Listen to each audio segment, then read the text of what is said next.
Hello guys, welcome back to another episode here on European Confessions. There is a message that I want to share with you guys, and this message, it comes from a translation of a message that I received, and the translation of that message, it reads like this. Hello brother Nashi, how are you? Can you please post my own story as hidden identity? So me and my friend, we moved from the village and we came to the city, and we were like really close friends. And even when we left the village going to the city, our parents, they sat with us down and they told us that now that our children, you are going to the city, just try by all means that the city life is not going to turn you against each other. You have to know that you are brothers, you grew up together, even though you are not blood related, but you need each other, so that if anyone amongst you will face a problem, then you can always assist each other. And that was fine by me as well, by my friend. Me and my friend, we had gone to the same school, but with the condition in the country for us to go on further with our education, it was proving to be very difficult. We had only finished our high school. We could not even wait for the results to come out because of the way that the economy was like. We then migrated from the village and we then came to the city. Whilst we were in the city, my friend was the one who was fortunate enough. He then found a job. He was working as a security guard, and I was still hustling, just selling some fruits there by the taxi rank. So when we were in the city, what started happening is that my friend started dating his own girlfriend, and I then started dating my own girlfriend. But I later found out that the woman that I was dating, she had lied to me that she was not married, but she was actually married. What had happened was that the husband, he was someone who was working far away from home. So all the time when I was staying with that man's wife, I never suspected that this woman was married. I only got to find out about this after I had used a lot of money. This woman, she was someone who was doing a small hair salon, but she was doing it in the street, and I was selling my fruits by the taxi rank. So what we had negotiated with each other was that since we wanted to change our lives, so we needed to work with each other. She also wanted to have a better life, and she was happy. She said that I am happy that I have met a man who also wants to uplift me. Brother Nashi, I was taking that money that I was making there by the taxi rank, and I was giving her so that she can do a course. She was doing this other short course whereby she was learning how to do massage, makeup, and other stuff like that. So after she had gotten her certificate, we then raised money. What we will do is that during the day, if she would make money by doing other women's hair, she would keep that money, and late at night we would then combine the money that we would have brought into the house, then we would set it aside. She was the one who was keeping all of that money. When the money was okay, Brother Nashi, we then went into town. We looked for a perfect spot, and the business was really growing. But what made me to be very suspicious was when I told her that I didn't want to continue selling those fruits by the taxi rank. Since she now had a hair salon, at least I could try to learn this thing of also becoming a barber. Then I would be having a little shop by the side of the hair salon, whereby I'll be selling some phone screens as well as other stuff like headphones. But she totally refused. She was against that idea. She was like, it is not a good thing for a husband and a wife to work together because you will face so many challenges. And she said that working in a hair salon, it is very toxic. It is a toxic environment. But I was like, but you are the boss. How can people be toxic towards their boss because you are the one who is owning this salon? But she totally refused that idea. She even went for several days not wanting to speak with me as someone that I really laughed. I then listened to her and I said, it is fine. You can do your thing and I will do my own thing. I then started to notice that this woman, ever since she had opened up the hair salon, she was always against me. She was now treating me as if I was a nobody. She was no longer that woman who always asked me first, who was submissive towards her husband. She will do whatever she wanted to do whenever she felt like doing it. The day that she broke my heart was the day when she never returned back home. I thought that maybe something bad had actually happened to her. I then went into town and I wasted a lot of money. When I went into town, I saw that the saloon, it was already closed. I returned back home. I tried calling her throughout the night. She could not pick up the calls. The next morning, she didn't return back home. So I went straight to the hair salon and I saw that she had been drinking all night long, because as she was speaking with me, I could actually smell the alcohol and I knew that my relationship was finished. On the other side, my friend and his girlfriend, they were actually preparing to have a wedding. So this thing, it broke my heart, because when I was looking at the investment that I had done in this woman, that investment had just gone to waste, and I had not been truthful to my parents about this woman. When I found out that she was married, I was totally lost. I even thought of ending my own life, but thinking of the situation that I had left back home, I kept on surviving.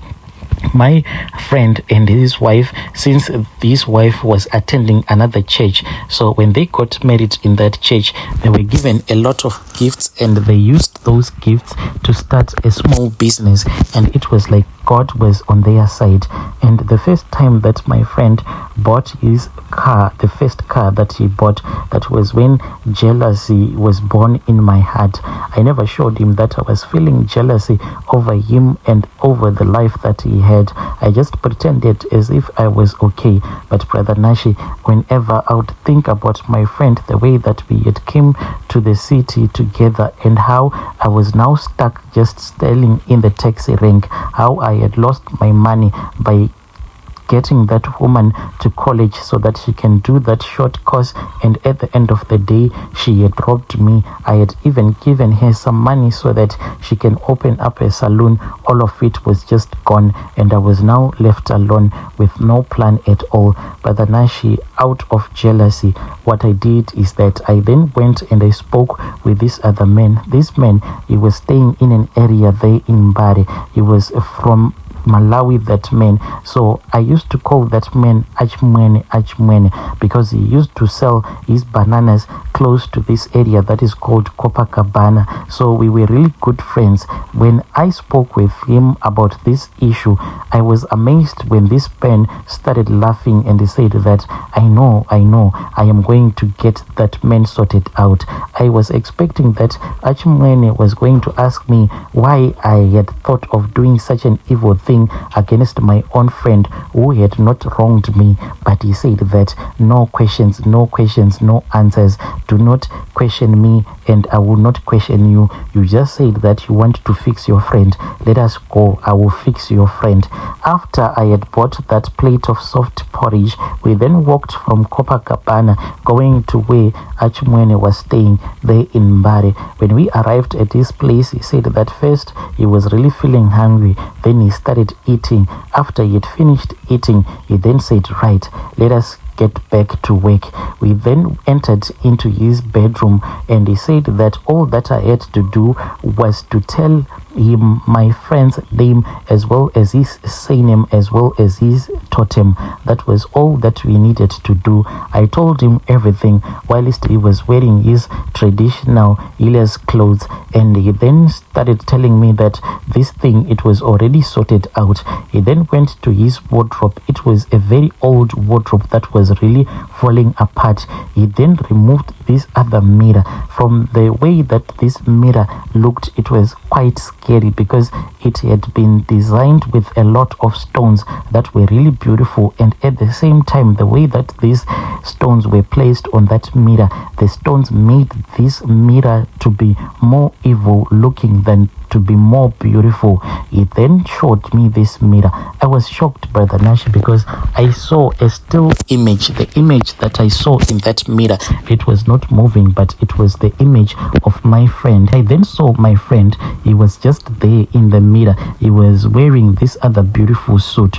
So then Achimwene told me that the mirror, what it wanted was that I was supposed to raise some money, and I had to go and buy the same clothes, that same suit that I had seen my friend wearing in that mirror as it had showed me. I had to buy everything from the suit, the tie, the jacket, including the shoes.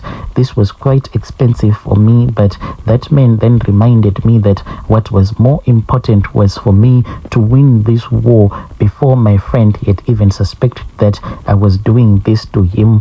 Achimwene told me that as long as I had started this process, his own ancestors, they were going to try to show him that something bad was about to happen to him. So I had to quickly buy this suit for him before his ancestors can actually reveal my face to him and to reveal to him that I was the one that was planning to have him killed. Brother Nashi, after working so hard, I then bought that suit, including the shoes, the socks, and everything, and I gave him as a gift. On that day, it was a Saturday afternoon. I went to his place after work, and I had that suit in a plastic, and I said, my friend, you know that I am not rich. When you invited me to your wedding, I was really excited, but when people were giving you presents, I felt so guilty because I could not actually give you anything because you are like a brother to me, but this is what I have been saving money for. So please, can you accept this gift? And I want you to wear it. Can you wear it now? So him and his wife, they opened up that plastic bag, and the wife was really excited, and he said that what matters is that I had showed her that I really cared about her husband. Then she also encouraged my friend to go into the bathroom so that he can change. And after he had gone there, he changed and he came back. He was wearing that suit. Brother Nashi, when I saw him, I saw like a dark cloud that was moving around him. I went back and I reported everything that I had seen to Achimwene. Then he said that the first process was done. Then the second step was for me to look for a chicken. And after I had bought this chicken, he then said that if you are going to get a chicken that is pure black without any other extra colors on it, only after those colors would have fallen off from that chicken, that is when your friend is going to experience bad luck like he has never experienced in his life. So Brother Nashi, I went out into the market and I carefully chose this other black chicken that I chose. I returned back to Achimwene's house and we did this at night. We started walking and walking, Brother Nashi. To the people who know this distance, we walked from Mbari all the way to Park Town. That is where we managed to find this other bushy area. We got into the bushes and Achimwene took that black chicken that I had. He then tied a rope on that chicken. So this rope that he tied around that chicken's neck, the way that he tied it is that when the chicken would be walking, then that rope will be tying on its neck slowly and slowly. He said that by the time that this chicken would have successfully tied itself, then it will choke itself to death. I said, how long is it gonna take? He said that it depends with the strength and the powers of his ancestors, because his ancestors would rise up so as to fight for him. We returned back home, Brother Nashi, and I continued life as normal. At the time that my friend passed away, the wife was about to go and deliver their baby. I was the one who actually went to his place on that day. My friend called me and he said that, brother, my wife, she is sick. The way that she is sick and the way that I am also sick, I can't even lift a finger. Please, my brother, you are the only one that I can trust. Can you come here right now? So I left what I was doing and I then went to the place where my friend was staying, and I sat down with him and I saw that indeed he was really sick. What the wife was doing for her husband to eat, because his neck area, it was blocked. The tonsils had swollen up and he could not eat. What the wife would do was that when she would be force feeding him, she would take a toothbrush and she would try to squeeze in that toothbrush so that the tonsils can open up a little bit, and they didn't have any money to visit the hospital. Then after forcing that toothbrush down her husband's throat, then she would mix bananas. She would mix the bananas with the milk so that they can become liquid. That is the food that my friend was surviving on until he passed away. And each and every time when she would force feed him, it was a struggle for her. On that day, my friend, I saw that I needed to get him to the hospital, and I asked this other man who was staying in that same street that he was staying with his wife. We then collected him and we went with him to the hospital. At the same time, when we arrived at the hospital, the wife then said that her waters had broken, and then she was also taken to the labor ward. So what then happened was that at the time when my friend was passing away, that was the same time that the wife was giving birth in that same hospital. The last words that my friend told me was that, "You are the only one that I can trust. You are like a brother to me. Please take care of my family." Brother Nashi, after he passed away, that is when I realized the damage that I had caused. I then decided that it was far much better for me to move to a different city where I am currently staying at. Oh, dear listeners, right there was a message that I received, and we had to give you this translation.